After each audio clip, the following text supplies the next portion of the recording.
Hi, Liz here. Today we're going to look at orders. Now this is to do with chemical kinetics. Orders can be determined from experimental data. Why do scientists do this? Because it allows them to figure out the most effective way of conducting a reaction. For example, if you're making a catalyst in a lab, you can make that catalyst to target a specific step in a reaction to make that reaction occur at a lower temperature and more efficiently. So today we're going to look at defining order. What does it mean? We're going to explain the difference between zero, first and second order. So when we change the concentration of reactants, what is their effect on the rate of reaction? And we're going to calculate the overall order of a reaction as well.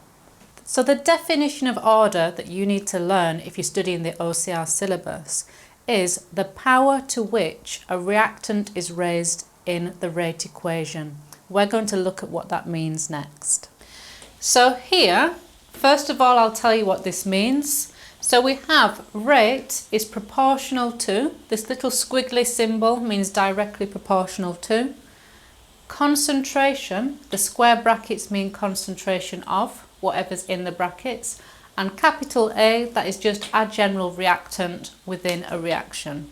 So the first one says rate is proportional to the concentration of A raised to the power 0. So this is for zero order. If the rate with respect to the general reactant A is zero order, this is how we express it. So this is saying that if we increase or decrease the concentration of the general reactant A in the reaction and the order with respect to it is 0, it will have no effect whatsoever on the rate of reaction.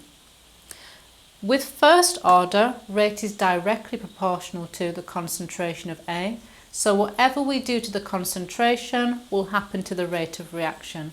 If we double the concentration of A, we will double the rate of reaction.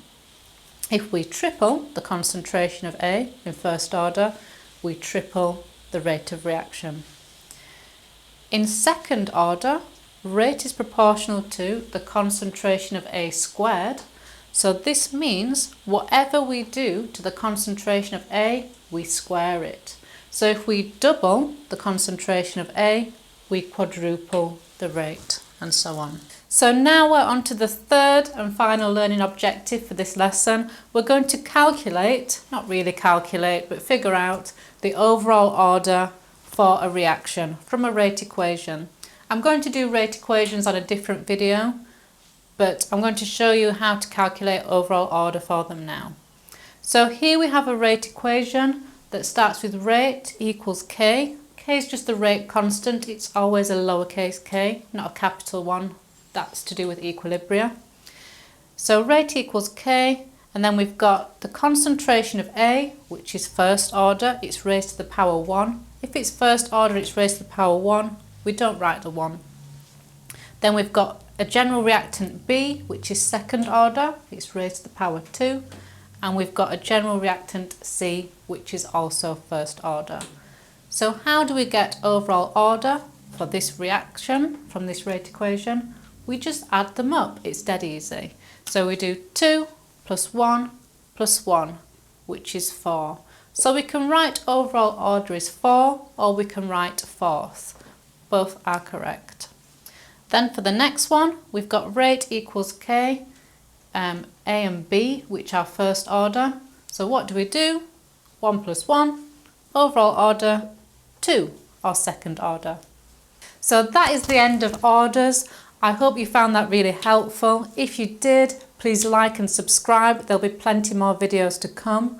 Once again, thank you for joining me. Any suggestions, any videos you'd like to see, please comment or email on my Gmail above. Thank you. Bye.